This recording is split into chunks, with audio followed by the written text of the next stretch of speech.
ini agenda hari ini di depan Kementerian Perhubungan dalam rangka apa ini? Assalamualaikum warahmatullahi wabarakatuh. Kami dari Himpunan Advokat Muda Indonesia Bersatu dan ada dari kawan-kawan kita dari Petir, ada juga Ustadz kita, ada Mbak Berbi Kemalasari, ada juga Kanda kita, advokat kita Bang Rasman, Arif Nasution, dan juga ada Ketua Baradatu, Barisan Advokat Bersatu, ada juga kawan-kawan dari Persatuan Timur Raya ya. Di sini kita sepakat kita mewakili umat Muslim karena ini agama kita. Hari ini kita datang ke Kementerian Perhubungan Udara yang tujuan tidak lain adalah untuk melakukan upaya pembelaan kami sebagai umat Muslim, membela agama kami, membela kitab suci kami, yakni kitab suci Al-Quran, yang mana diduga telah dinista oleh seorang oknum pejabat di Kementerian Perhubungan Udara yang namanya Asep Kosasi ya. Yang hal ini kami sebagai pelapor dari Himpunan Advokat Muda Indonesia Bersatu Bangka Belitung ingin sekali agar kasus hukumnya ini segera diproses kepada aparat penegak hukum, khususnya Kepolisian Republik Indonesia, Pak Kapolri, dan juga pihak Kementerian Perhubungan Udara agar segera memproses kasus hukumnya dan juga memberhentikan dari jabatannya atau pekerjaannya. Karena sampai hari ini oknum ini tidak pernah meminta kepada masyarakat yang ada di Indonesia maupun di seluruh dunia. Karena kitab suci Al-Quran ini adalah bukan kitab suci umat Muslim aja, tapi umat Muslim seluruh dunia dan juga semua umat beragama saling menjaga toleransi antara umat beragama. Karena kita adalah satu, kita Indonesia. Itu dari saya sebagai pelapor ya. Mungkin nanti ditambahkan oleh Pak Rasman. Baik, terima kasih. Assalamualaikum warahmatullahi wabarakatuh. Waalaikumsalam warahmatullahi wabarakatuh. La ilaha illa anta subhanaka inni kuntu minadh dhalimin. Hadir bersama kami semua di sini ada Adinda Firyawansa SMA selaku Ketua DPD Himpunan Advokat Muda Indonesia Bangka Belitung beserta jajaran-jajarannya. Ada juga Saudara Purwanto selaku advokat muda yang menjadi Ketua Baradatu ya, Barisan Advokat Muda Bersatu. Ada juga lawyer yang juga Sri Kandi kita, Ibu atau Saudara Berbi Kumalasari SH, dan juga Ustadz kita, tapi Ustadznya ini Ustadz yang nasionalis ya, Saudara Sayyid atau Sayyidi Bu Andi juga dari Petir yang ada di sini. Saya sudah berkoordinasi, berkomunikasi dengan teman-teman semua, termasuk dengan teman kita dari HAMI, yaitu saudara atau adik saya Sunan Kalijaga. Saya ingin sampaikan bahwa apa yang dilaporkan oleh Adinda Firyawansa adalah sebuah bukti nyata tindakan antisipatif agar tidak terjadinya konflik horizontal. Kenapa? Karena apa yang dia lakukan ini berpotensi. Apa yang dilakukan oleh saudara Kosasi, diduga ya, Kosasi, Asep Kosasi, adalah sebuah tindakan yang tidak mengikut norma agama. Ini adalah tindakan menghina kitab suci umat beragama, yaitu umat Islam, sebagai sebuah agama terbesar di dunia yang ada di Indonesia. Saya memandangnya dari perspektif universal. Kenapa? Karena seluruh agama di dunia saling menghargai terhadap kitab sucinya masing-masing. Jangankan Al-Quran dihinakan, Injil pun dihinakan, kita marah.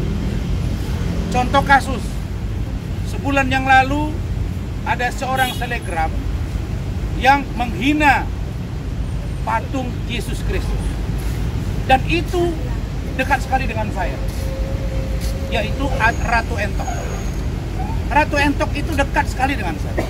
Tapi begitu dia diproses hukum karena menghina salah satu ajaran agama, maka ada orang yang menghubungi saya, langsung saya bilang saya nggak mau. Kenapa? Karena bagi saya Islam yang saya anut adalah rahmatan lil alamin, rahmat bagi sekalian alam, rahmat bagi Asep Kosasi, rahmat bagi istri Asep Kosasi. Al-Quran ini memberi pedoman hidup bagi Asep Kosasi. Al-Quran tidak mengajarkan Asep Kosasi untuk dia membuat pengakuan menyelamatkan diri dari istrinya dengan cara menginjak Al-Quran. Cara orang menghormati Al-Quran adalah dengan menempatkan Al-Quran pada tempat di atasnya. Dalam ajaran Al-Quran atau hadis dikatakan Al-Islamu ya'lu ala yu'la alaih. Islam itu tinggi dan tidak ada yang lebih tinggi daripada dia. Ini konsep Al-Quran. Konsep agama lain juga begitu, bahwa kitab suci yang mereka yakini pasti itu yang paling mulia di dalam pikiran dan keyakinan mereka. Maka kalau Anda seorang Islam, Anda ingin menyelamatkan diri daripada istri Anda karena perbuatan Anda di luaran, tidak pada tempatnya Anda bersumpah Al-Quran dengan menginjak. Untuk orang bersumpah saja disuruh ambil wudhu dulu, dia suci dulu, baru kemudian disumpah. Menginjak Al-Quran adalah merendahkan Al-Quran. Karena itu kalau disumpah di atas kepala, bukan sejajar di atas. Nah karena itu saya berharap agar Bapak Kapolri, karena ini sudah menjadi atensi nasional, saya sudah lihat berita ini beberapa hari belakangan, saya berharap Pak Kapolri, Pak Kabar Eskrim, kemudian Bapak Karobin Opsnal, Bapak Kapolri, bagian operasional, Wasidik, Kapolda Papua, terutama Papua Selatan ya, untuk mengatensi ini. Pejabat ini adalah seorang pejabat yang punya jabatan mentereng di Merauke. Maka kita ada di Kementerian Perhubungan ini agar yang bersangkutan dikenakan dua.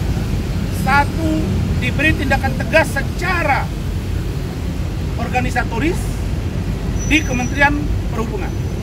Yang kedua, dipidana karena perbuatannya patut diduga telah melakukan tindakan menista ajaran agama Islam. Karena itu jangan kita berpikir kita akan marah kalau orang yang bukan seagama Islam yang menghina Al-Quran. Justru kita marah kalau dia Islam tapi menghina Al-Quran. Artinya lebih marah lagi karena Anda mengolok-olok. Bayangkan kalau seorang Islam bersumpah menginjak Al-Quran, dia Islam, dia percaya Al-Quran tapi dia injak. Maka kalau ini dibiarkan besok, akan orang lain menginjak Al-Quran dengan bersumpah kepada istrinya. Jadi tidak tepatnya kalau orang bersumpah Al-Quran terus Anda yakin bahwa Anda akan langsung diijabah Allah doanya. Tidak. Zaman dulu iya. Zaman dulu, zaman Quraisy, zaman kenabian, kalau orang melakukan kejahatan langsung datang dari Allah SWT azabnya. Zaman sekarang tidak, dia menunggu pada hari kiamat. Barangkali itu dari saya terima kasih Bung Ferry dan Hami serta Petir dan teman-teman semua. Saya mendukung karena saya bahagian dari Hami ini dari dulu. Saya mendukung tindakan dari Bung Ferry. Saya mendukung agar Kapolda Papua Selatan. Saya meminta dan kami meminta agar Menteri Perhubungan mencopot yang bersangkutan untuk mempertanggungjawabkan perbuatannya. Saya sudah dengar tadi videonya, saya lihat memang benar dia katakan, saya menginjak Al-Quran untuk meyakinkan kamu sebagai istriku. Kira-kira begitu bahasanya. Ini tidak benar. Kenapa? Karena ini adalah di luar dosa, tapi juga penghinaan kepada Al-Quran. Barangkali begitu dari saya. Terima kasih.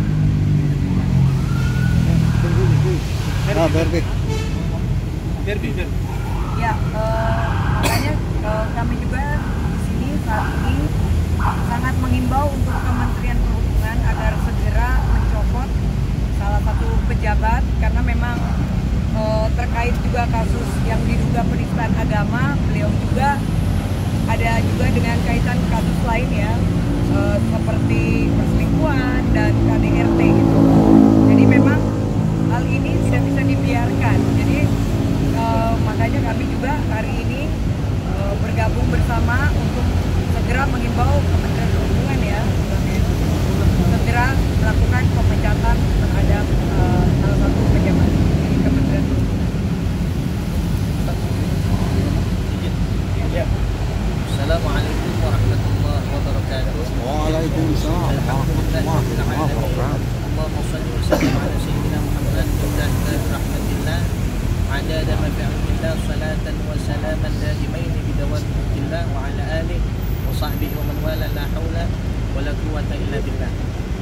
Pertama-tama yang saya hormati kawan-kawan daripada HAMI, dari Petir, mobil khusus, Bapak Rasman Nasution, Pemuda, Bapak Baradatu, Bapak Ferry Alsa, Ibu dari Kepala Sari, dan semuanya tanpa mengurangi rasa hormat dan rasa takdim saya. Berkenaan dengan kasus yang sedang dibicarakan, bahwasannya ini menjadi suatu perhatian bagi kita, khususnya umat muslim. Kenapa demikian? Satu, yang bersangkutan adalah orang muslim yang telah melakukan penghinaan terhadap Al-Quran dengan sengaja. Kemudian yang kedua, yang bersangkutan ini adalah seorang pejabat publik. Dalam artian Rasulullah mengatakan kullukum ra'in wa kullukum mas'ulun ar-ra'iyati. Tiap dari kalian adalah pemimpin dan setiap pemimpin itu akan diminta pertanggungjawabannya. Kembali kepada orang yang bersangkutan tersebut, yaitu Asep Kosasi. Dia seorang muslim dan pejabat publik. Kelak dia juga harus mempertanggungjawabkan perbuatannya, baik urusan dunia maupun akhirat. Mungkin di urusan dunia dia bisa lari, tapi ingatlah bahwasannya di akhirat dia tidak akan pernah lari daripada hukumannya Allah Subhanahu wa Ta'ala. Bukan saja menyakiti daripada perasaan ataupun hati orang muslim, melainkan perbuatannya juga akan mendorong dia kepada kerugian dia sendiri, baik di dalam dunia maupun akhirat. Sebagaimana dikatakan oleh seorang ulama, man ahana al-Quran faqad kharaja minal Islam. Barang siapa yang menghinakan daripada Al-Quran, maka dia sungguh telah keluar daripada agama Islam. Dan kita tahu bahwasannya Al-Quran itu, bahwa inna nahnu nazzalna dzikra wa inna lahu lahafizun. Sungguh kami yang menurunkan daripada al-dzikra, dalam artian di sini adalah Al-Quran, dan kami pula yang menjaga daripada Al-Quran tersebut. Bagaimana cara Allah Subhanahu wa Ta'ala menjaga daripada Al-Quran tersebut? Yang pertama, Allah jadikan garis kelompok manusia mempelajari dan juga mengajarkan Al-Quran. Mengajarkan bukan dalam artian dia hanya mengajarkan melalui lisan, melainkan juga diamalkan dengan perbuatan ataupun akhlaknya sebagaimana ajaran Al-Quran. Kemudian yang kedua, alhamdulillah, sebagaimana Allah Subhanahu wa Ta'ala memilih orang-orang yang mana ketika Al-Quran ini dinistakan, dihinakan, maka di dalam hatinya ini akan tersentuh ataupun akan tersakiti, ya, karena ulama mengatakan bahwasannya ikramul mushaf wajib ala kulli muslim. Menghormati mushaf Al-Quran itu adalah wajib hukumnya bagi setiap muslim, bukan hanya kewajiban Pak Sunan Kalijaga, Pak Rasman dan teman-teman yang lainnya, melainkan ini kewajiban kita sebagai umat muslim, wajib untuk menjaga, menghormati daripada Al-Quran. Oleh karenanya sebagai penutup, ya, kita semua dibebani, diamanatkan oleh Allah Subhanahu wa Ta'ala dengan akal dan hati kita, terlebih orang-orang yang di sini memiliki kewenangan, yaitu instansi pejabat kepolisian, ya. Kelak Anda akan diminta pertanggungjawabannya oleh Allah Subhanahu wa Ta'ala. Oleh karenanya terhadap orang yang melakukan penistaan ini, Anda yang diberikan wewenang segera perhatikan hal tersebut, copot orang tersebut, tindak lanjut dan proses hukum orang tersebut. Dari saya itu saja. Dan ini wallahu muwaffiq ila aqwamit thoriq. Assalamualaikum warahmatullahi wabarakatuh. Ya, saya tambahkan sedikit aja. Saya memandangnya dari sudut moral saja, ya. Nah, kalau seandainya seorang pejabat dia tidak pernah menonton, melihat atau mengalami bagaimana cara menggunakan Al-Quran, cara memegangnya, atau cara meyakinkan orang menggunakan Al-Quran, saya tidak yakin. Tapi andai kata dia tidak pernah mengalami menggunakan Al-Quran, penyumpahan, tidak pernah melihat orang menjadi saksi menggunakan Al-Quran, saya rasa tidak pantas nih orang jadi pejabat, ya.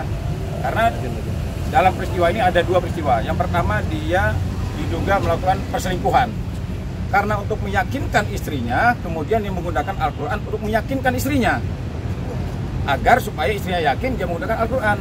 Cuma sayang disayang, cara penggunaan Al-Qurannya menurut saya kok tidak masuk akal, ya. Kalau seandainya dia tidak paham cara menggunakan Al-Qurannya seperti apa, kok sampai dia menginjak Al-Quran. Ini kan kitab suci, ya, beda dengan huruf Arab. Oke, huruf Arab lain, tapi ini kitab suci. Kalau seandainya dia sampai menggunakan Al-Quran dengan cara menginjak, dengan maksud meyakinkan istrinya, saya rasa tidak perlu menunggu putusan pengadilan ya untuk memecat orang ini, karena sudah bisa dipandang dari sudut moral, sudah bisa dipastikan orang ini sudah melanggar dari sudut moral. Nah, jadi kami mendorong Pak Menteri ya tidak perlu menunggu apakah orang ini statusnya tersangka dulu atau tunggu putusan pengadilan, tidak perlu. Bentuk aja tim kalau memang terbukti ya cukup temuan-temuannya bahwa orang ini melanggar moralnya sudah tidak pantas jadi pejabat, pecat aja, jangan ragu-ragu, begitu aja. Baik, saya tambahkan sedikit. Saya teringat kasus Gus Miftah. Gus Miftah itu sahabat saya, sahabat Adinda Sunan juga. Kami berdua memberikan pendapat terhadap kasus ini. Seorang ulama yang muslim hanya salah ucap, dibully se-Indonesia, bahkan sampai Perdana Menteri Malaysia itu transgender, umroh, ribut. Ini lebih daripada itu. Jadi kalau Menteri Perhubungan mempertahankan yang bersangkutan, apalagi ada backingan misalnya di Papua Selatan dari pimpinan di atasnya, ini sebuah pelanggaran yang serius. Patut dipertanyakan. Kenapa? Saya sudah katakan tadi bahwa Al-Quran itu selain pedoman hidup, dia juga adalah gambaran tindakan agama. Setiap penganut agama Islam, dia wajib mengikut pada Al-Quran. Kalau begitu, Al-Quran, kalau kita mau baca saja, ketika kita belajar ngaji, itu harus kita pegang, kita cium, taruh ke dada, taruh di kepala, bukan di kaki. Jadi ada dua pelanggaran. Pertama, dia melakukan tindakan pelanggaran secara etika kepada agama, yaitu menista agama. Yang kedua, dia telah membohongi istrinya dengan menambah bohong yang baru dengan menginjak Al-Quran. Kalau masalah Anda di luaran, itu urusan Anda. Tidak pantas Anda membawa agama dalam persoalan rumah tangga Anda. Kalau Anda mau disumpah, Anda datang ke Ustadz, minta Anda disumpah, ambil wudhu. Ini pendekatan hukum yang benar. Jadi kami minta kasus ini harus menjadi viral. Kita dukung agar selesai di tangan HAMI, Petir, dan kita semua. Bung Ferry kawal, kami berharap untuk ini ditindaklanjuti dan akan kita kawal. Kalau ini tidak ditindaklanjuti, kita akan datang lebih ramai lagi. Kenapa? Tidak boleh satu orang pun di Indonesia ini yang merasa dirinya bisa menggunakan agama untuk bagaimana dia membuat yakin istrinya, padahal dia melakukan kejahatan. Kalau itu benar, dia melakukan perselingkuhan. Saya kira begitu saja. Terima kasih dari saya. Wassalamualaikum warahmatullahi wabarakatuh. Selamat sore. Silakan. Ya, oke, demikian ya kawan-kawan. Hari ini kita jumpa ininya setelah selesai dari aksi damai tadi. Mudah-mudahan kementerian mendengarkan ini, MUI mendengarkan ini, kepolisian RI mendengarkan ini. Ya, semoga pelaku ini segera diproses secara hukum dan segera dikenakan sanksi. Itu aja dari kami. Sekian.